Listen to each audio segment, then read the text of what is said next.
All right.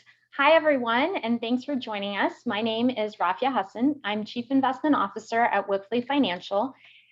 Before we get started, I wanted to cover a few quick housekeeping items for today. All participants are going to be muted, but you will have access to the chat box, which can be found in the menu bar of your Zoom window. You can press more if you don't see it there. Second housekeeping item is that we welcome you to submit questions through the chat box. We do have several questions that were submitted in advance that we'll start out with. Any questions that we can't get to will be addressed directly by a Wipfli financial advisor after the event. So with that, let's go ahead and get started. The stock market has had a very strong start to the year in 2021. And while that's true, there continues to be a great deal of uncertainty because we're not fully out of the pandemic. And it was probably about fall or winter of last year that I stopped looking at COVID infection rates. And now I find myself back to looking at those same charts. I'm sure I'm not the only one on this call that's doing that. And so given the many questions and uncertainties that we face today, we wanted to bring you insights on the markets and economy from a leader within the investment industry, who I actually had the pleasure of having a similar conversation, but different time last year. And so with that, I want to introduce you all to our guest speaker for today, Liz Ann Sonders, who is the Chief Investment Strategist at Charles Schwab. Liz Ann is extremely well regarded in the financial industry, and her list of accomplishments is long. I'll briefly mention a few of them. Liz Ann has been named Best Market Strategist by Kiplinger's Personal Finance and one of Smart Money's magazine's Power 30. Barron's has also named her to its 100 most influential women in finance. And so the list goes on and on. I just want to welcome you, Liz Ann, and thank you for being with us today. Oh, my pleasure. It's so nice to be here. And I fondly remember our conversation last year, and hopefully this is a lively one and we can avoid some of the more depressing topics these days. Yeah, for sure. Lots of depressing topics, but positive notes as well. So I guess on that note, can you start by giving us an overview of this unique market cycle and some of the key tenets of your outlook for the rest of 2021? Sure. So I'm sure nobody wants to fully go back and rehash the last 18 months or so, but I think to go back to the onset of the pandemic and just think about the environment in a few key phases, I think helps put this period in context and maybe helps connect the dots between what's gone on in the economy, what's gone on in the market. So the speed of the bear market in stocks, with the benefit now of hindsight, directly correlated to what ultimately was the speed of the recession. As most people probably know, the NBER just recently dated the end of the recession as April, so it was only a 2-month recession. So I think the condensed bear market to some degree reflected that, but was also driven by the unprecedented amount of monetary and fiscal stimulus. And we can talk a bit about that. But then you had a phase for the first 5.5, 6 months, really until September, where leadership in the stock market was highly concentrated, really only in the 5 largest names, Apple, Microsoft, Amazon, Google, Facebook. And I think that was reflective of what was going on in the economy. Basically, a tiny little subset of winners and still a lot of carnage under the surface. Then we had some volatility associated with the election in September and October. Then we got the beginning of the positive vaccine news. That launched the market into broader leadership, into cyclicals, into value. And then the beginning of this year, there was sort of a low quality bias. That's when speculation really went rampant in the meme stocks and SPACs and crypto and some of those other highly speculative areas. But now I think we're in a phase where leadership is more fundamentally driven. We're past the recovery in the economy. We're in the expansion phase of the economy, but we're not without some risks. I think peak economic growth in the growth rate terms is probably behind us. I think the peak in earnings growth rate is behind us. That can sometime usher in a bit more volatility. So I don't see anything resembling impending doom, but we've got some risks based on where we are in the cycle and inflation and Fed policy. And I'm sure we'll touch on some of those, but that's a few minutes on 18 months. Yeah. So speaking of kind of what some of those risks are, what are your thoughts on the Delta variant? And does this surge in Delta variant COVID cases put the economic expansion in jeopardy? So, to the extent in jeopardy means putting the economy at risk of another recession, I think at this stage, no, because all indications are that there is no plan, certainly not at the federal level, to mandate full scale lockdowns akin to what we had in the spring of last year. So that unbelievable hit to the economy is unlikely. That said, we are still human beings that can make decisions about our own activity, and even small business owners might make decisions as a function of the Delta variant. So I'd say the kind of metrics you want to keep an eye on to get a sense of whether we're starting to see a dent in activity would be some of the obvious ones of hotel occupancy, air travel, TSA traveler throughput, open table seated diners, whether people are still going out to restaurants, and especially in those parts of the country where the Delta variant is most significant. And we are starting to see a little bit of rolling over in some of those metrics, especially in the states most hard hit. That again doesn't at this point call into question the expansion, but it may mean we need to not extrapolate some of the recent surges in economic data too far into the future, at least until this next wave is more under control. Got it.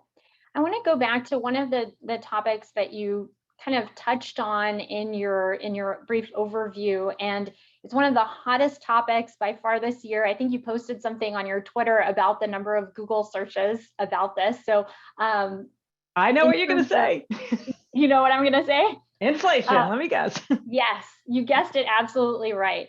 So the question is, should investors be concerned about inflation moving forward, given all the stimulus money that you talked about that has entered the system? And, what can investors do to prepare for possible inflation? Sure. So, although it's a much overused term these days, I'll use it only because it's the Fed's term to describe what they view as being a transitory problem, not a long-term systemic embedded problem. I guess the rub is that if you were to look up the word transitory online, say use the Oxford Dictionary definition, the definition is not permanent, which doesn't really help that much. By that definition, you could define the late 70s into early 80s period as transitory. So some of it is a function of what time frame are you talking about. But if I think short term, medium term, longer term, and look at the factors at play for inflation, I think some of the very short term factors are already fading.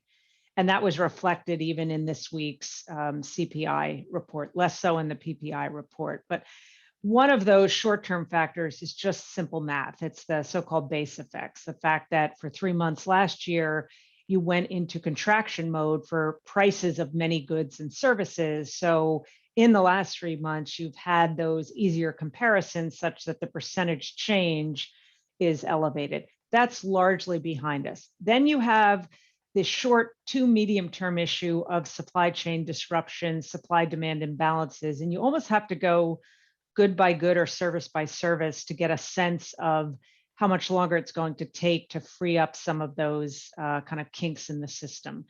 I think something like lumber prices, that's already done a complete round trip, and we're back to where we were before the surge. We're starting to see a move down in used car prices. That had been one of the biggest reasons why you saw the huge surge in metrics like CPI.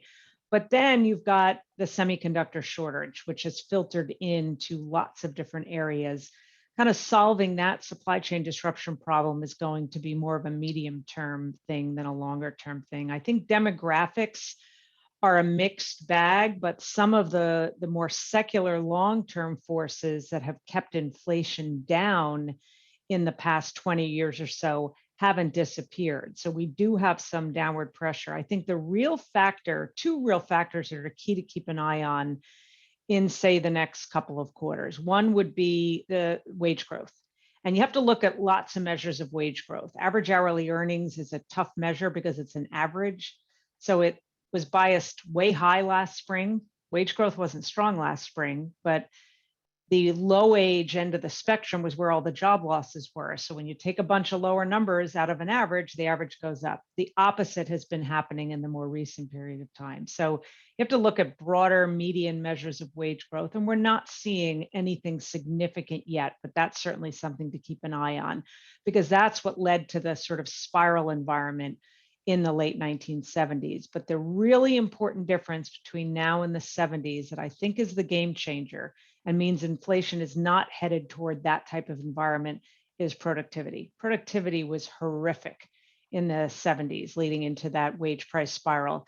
Productivity is unbelievably strong right now. And if anything, it's been boosted by virtue of the pandemic. So if we're looking for silver linings from the pandemic, a rampant increase in productivity is one of them. And medium to longer term, that could be the key thing that keeps inflation from spiraling out of control like it did in the 70s. Got it. And so kind of keeping in with that thread of lasting changes from the pandemic, are there any other things that you think are going to be lasting changes to the market or the economy coming out of the pandemic?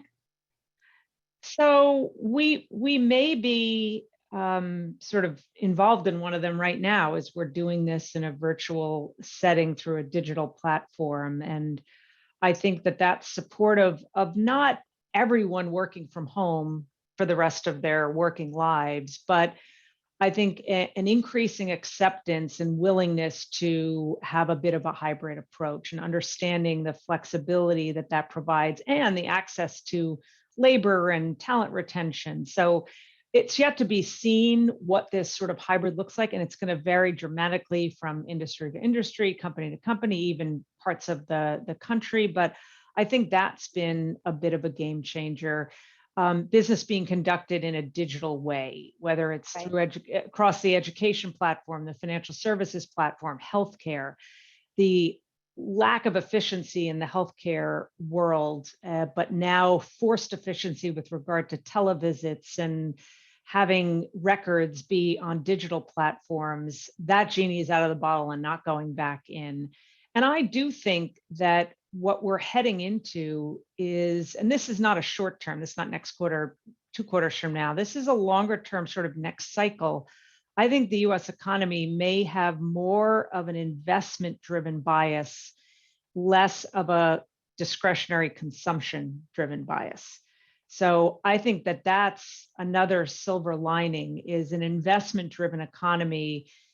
It has the potential to be a more stable economy than one that is just driven by discretionary consumer spending, because we saw how quickly that can falter in the face of something coming out of the blue. Yeah, and I think, that's an interesting thought, thinking about, how productivity, your thought around how productivity is going to increase and how also now moving into this digital age and using more digital tools, more hybrid environments can actually have a further impact on future productivity. Absolutely. I So, think it's a game changer. And right. so we had already seen capital investments be somewhat limited historically, but where the strength was even pre-pandemic was tech related.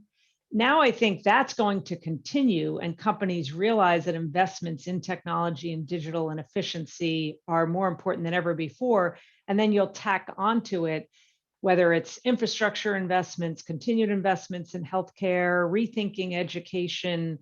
I think it's going to be a fascinating period this next cycle to see some of the secular changes that either came out of the pandemic or maybe were sped up by virtue of the pandemic. All right, well, let's shift gears and focus a little bit on the market and the impact of some of the things that you've talked about on the market. Valuations have been reaching new highs in August. In markets rather have been reaching new highs in August. And what are your thoughts around market valuations today? And then also thinking about, are we in kind of a 2000 era boom? Are valuations too high? Is the market destined to come down? Can you share some of your thoughts Sure. on that? So, to some degree, when you talk about valuation, it's important to sort of specify not just what metric you're talking about, but what, I guess, category of metrics. So, Right. you've got your traditional PE ratios, but even within those is the E part of it trailing earnings, forward earnings? Is it Shiller's cyclically adjusted PE, which is a 10-year look back?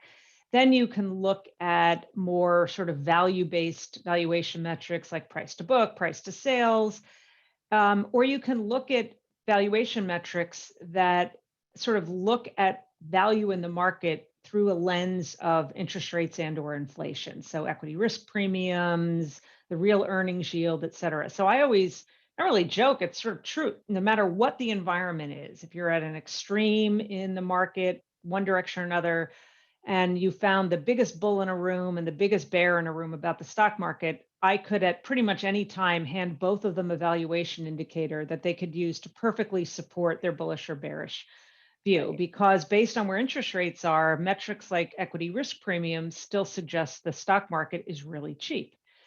Using a classic PE ratio, in particular forward PE, here's where the comp to 2000 is really important to dissect a little bit. So in 2000 or late 99 into 2000, the S&P's forward PE peaked out at about 27. Earlier, well, actually at the end of last year, the PE in the S&P also peaked at 27. And that was really when you had all that heightened concern of, oh no, we're back to 2000 peak levels. Here's the important difference. It's what the denominator was doing then versus now. Back in the late 90s into 2000, earnings were going up. It's just prices were going up more than earnings. And that's what caused the PE to go up. Very different situation in the past year. What caused the spike in the PE to 27 was the epic plunge in the E. Now we're on the other side of that, and the E has been accelerating to an unprecedented degree. So at the end of last year, the PE on the S&P was 27. It's come down to less than 21 right now because of the power of that denominator. So, and although I think the peak in the earnings growth rate is definitely going to be the second quarter, we're looking at almost 100% year over year gain in earnings. Earnings growth in level terms, dollar terms, is still going up. So that will still act to the benefit of biasing PEs down. Now, 21 is not cheap, but nowhere near the kind of egregious level. So at least we have that power of earnings right now that is distinctly different than what was going on in 2000, because when the market peaked, it was only a few months later that earnings peaked.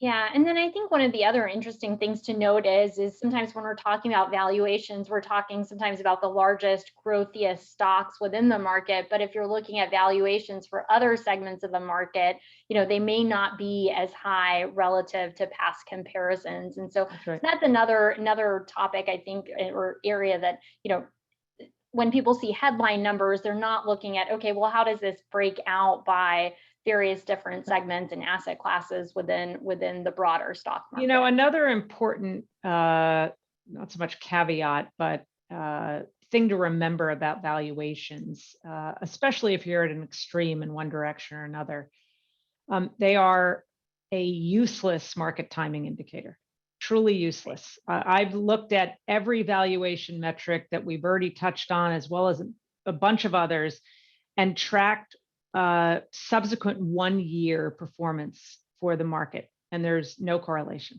You did a scattergram, they're all over the place. If you look at a 10-year period of time, there is a higher correlation.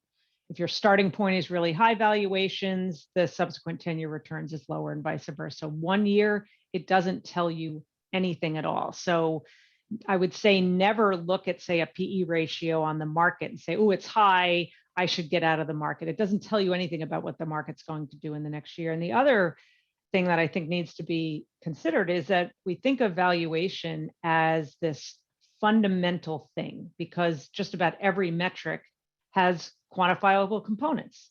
We know the P, we know the E, we know how to divide, there's the number, we can look at it based on history. But valuation is as much a sentiment indicator, or perhaps better said, an indicator of sentiment than it is fundamental. The sentiment environment was such that investors were willing to pay nosebleed valuations for tech stocks that had no earnings, had no potential to have earnings in 1999 and 2000. In March of '09, you got almost a single digit PE on the S&P, and you couldn't give stocks away because that reflected the sentiment environment. So we also have to weave that sentiment component in as well. So given what you just said, this past decade has been a pretty strong decade for stock returns. How does some of this impact your thoughts for future stock returns? Do you think, given the strong decade that we have going forward, we're going to have lower expected returns? I feel like I've been seeing indications from various people in the market about how expectations for returns are going to be lower going forward, just because we've had such high returns in the past. So how do you think about that? I think expectations should be tempered looking out over the next 10 years, but not necessarily simply because the prior 10-year returns have been high. You can have a period of momentum in returns that is fairly persistent, as we basically saw during the secular bull market from the early 80s to 2000. What I tend to focus more on that does point me to ease expectations for the next 10 years is what's happened in terms of exposure to equities over this past 10-year period. And if you look at household exposure to equities, which comes out on a quarterly basis from the Fed's flow of funds, and we've looked at the long history of that data of household exposure to equities throughout the United States, and then broke it into quintiles, so 5, 20% brackets for exposure ranges. We are in the highest quintile right now, close to a record in terms of household exposure to equities, just slightly below where it hit in early 2000. If you look at all of those quintiles and look all the way back to the history of the S&P 500 in 1928, it's a stair-step pattern. The higher the exposure to equities, the lower the subsequent 10-year return. The lower the exposure to equities, the higher subsequent 10-year return. Now, to just put some numbers on it, just so you don't freak out and think that I'm now spewing impending doom for the market in the next 10 years.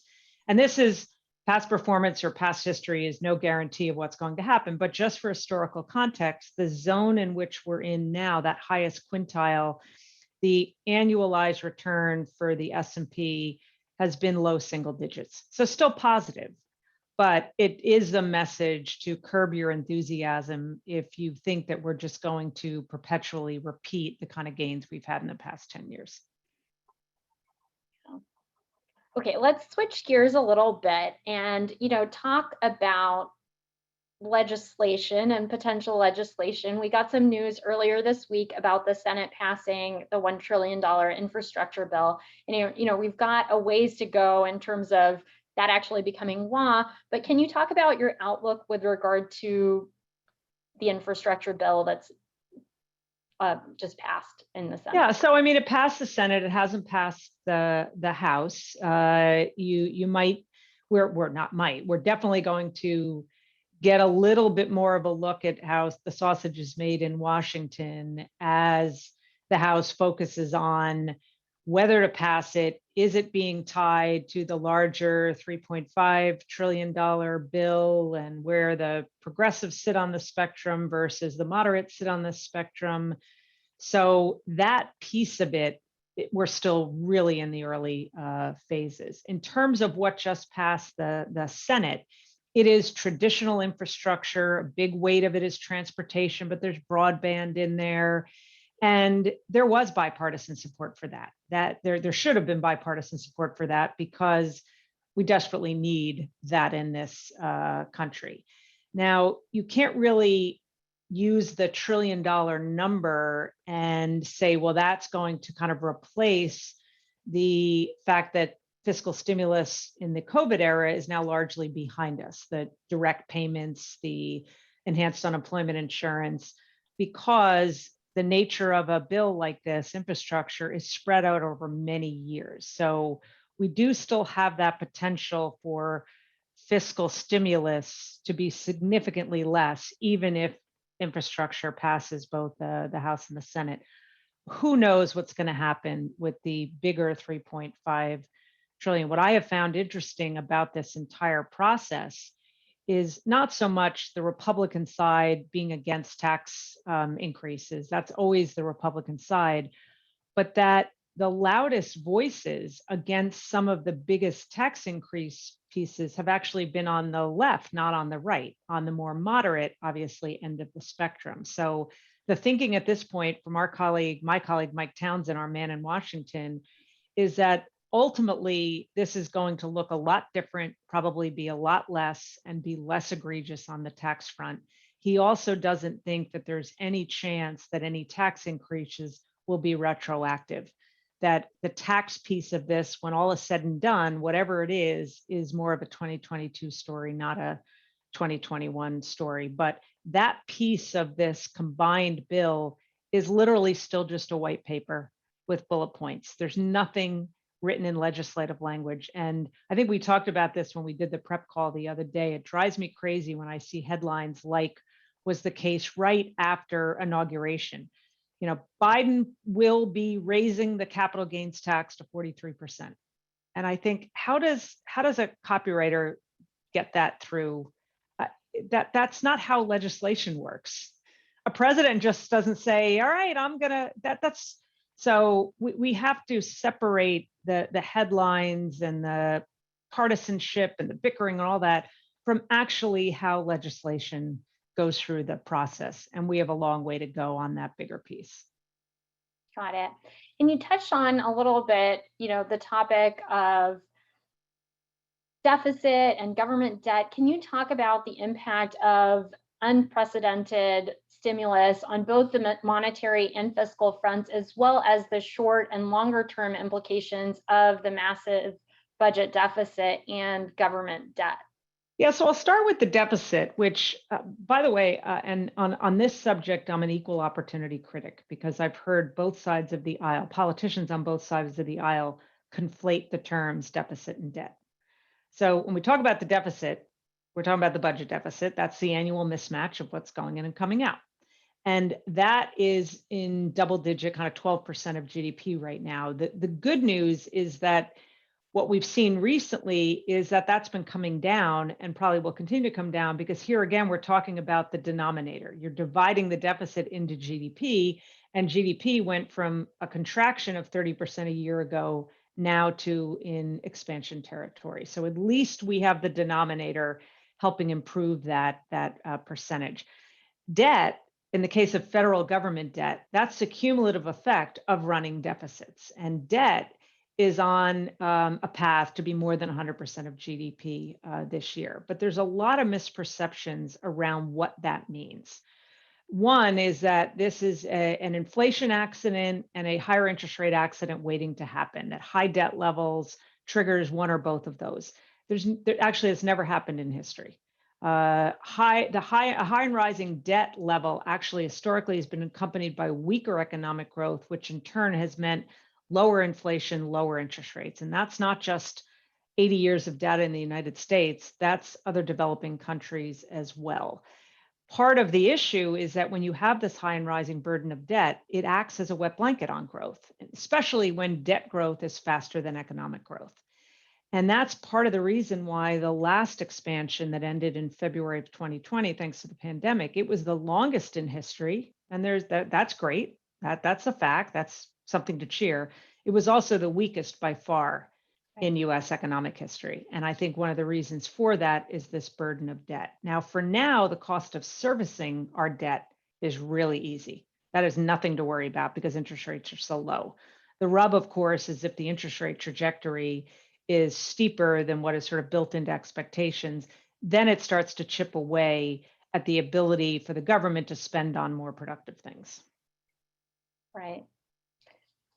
So let's go back to markets and some of like the hot things that we've seen happening with markets earlier this year. And one of those was, and last year was SPACs and an increase in companies going public via SPAC.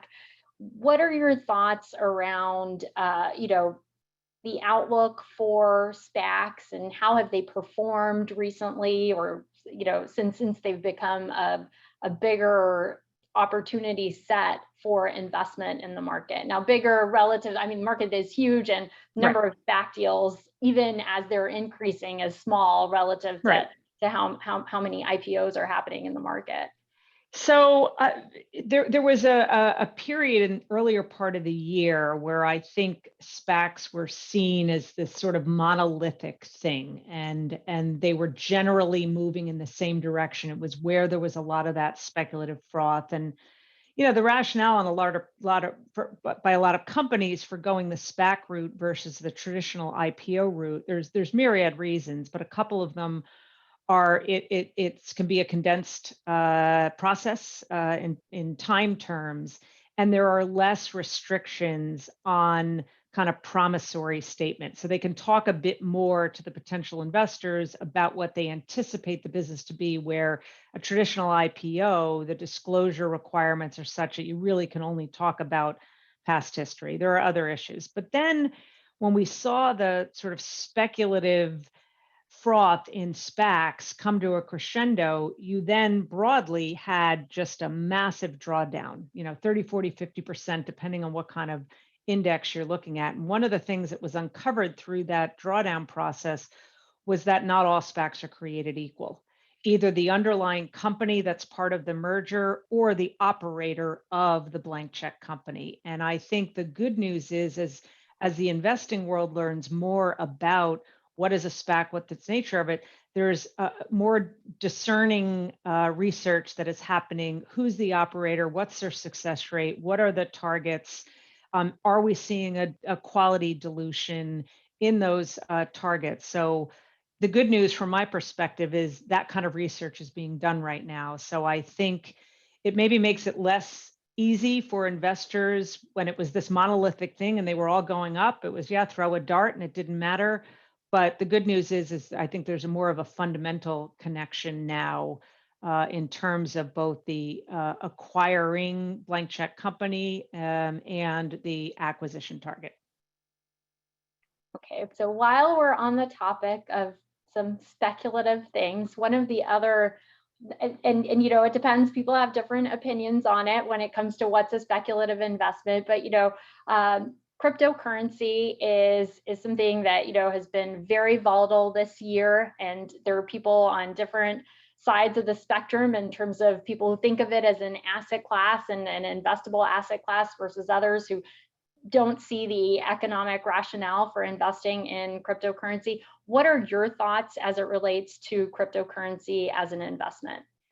So I can share my personal views on this, which aren't necessarily in contrast to Charles Schwab, the company's views. We, just as a background, we don't offer a platform for direct trading of cryptocurrencies, although our investors can buy something like a grayscale trust. And the reason why we don't do that, at least yet, is because the regulatory hammer is likely coming down relatively soon. And it's just not our nature to offer direct trading in something where there are no protections or regulations. So that's what we're kind of in a wait and see mode with regard.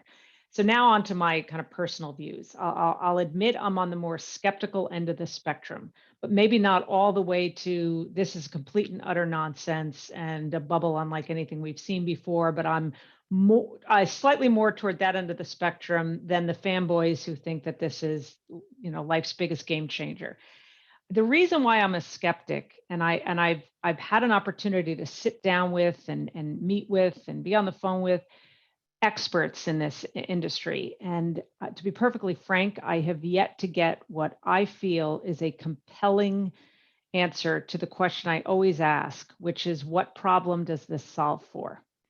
And the answers will vary from, well, I don't trust the system behind fiat currencies. And I always think, well, yes, I kind of get that in concept, but at this stage in the game, I'm still willing to trust the entire US financial system, the banking system, the Federal Reserve, the world's monetary standard, and reserve currency, and all the protections around that, versus, say, who's mining Bitcoin, at least until recently, 50% of which was in China. then you hear people say, well, it's an inflation hedge. Odd that, in the case of Bitcoin, it's been around since 2009. And during the 3-month period this year, where we had the biggest spike in inflation that we've had in that period, Bitcoin got cut in half. Maybe coincidental, but hard to talk about it as an inflation hedge. As a store of value, again, the volatility kind of questions the store of value. But given its scarcity, could it be sort of digital gold? That's possible, but for now, you're buying it in the hope that somebody buys it as a higher price. And the way it's treated from a tax standpoint is also coming under significant scrutiny, because there's so much ability based on how the system is set up to avoid taxes. And then as a medium of exchange, yes, you'll hear about companies considering, but it just is not a practical medium of exchange at this point. And in the world of technology and high tech and innovation, Bitcoin started in 2009.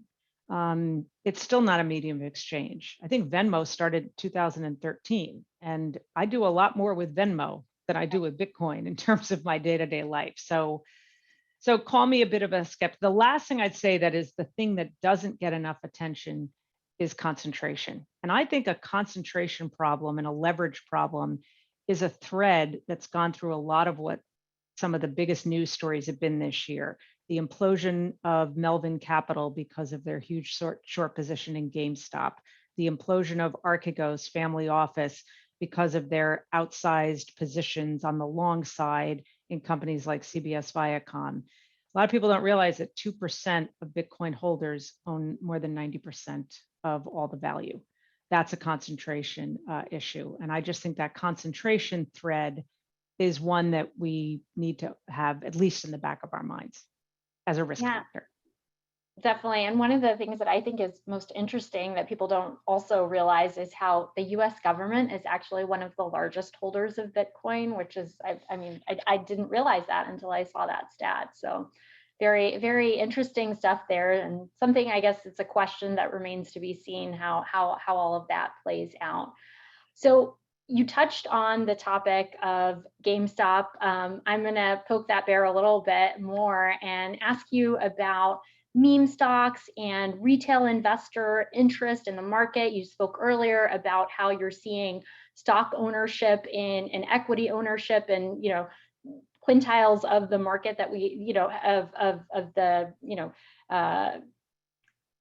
base that we haven't seen before.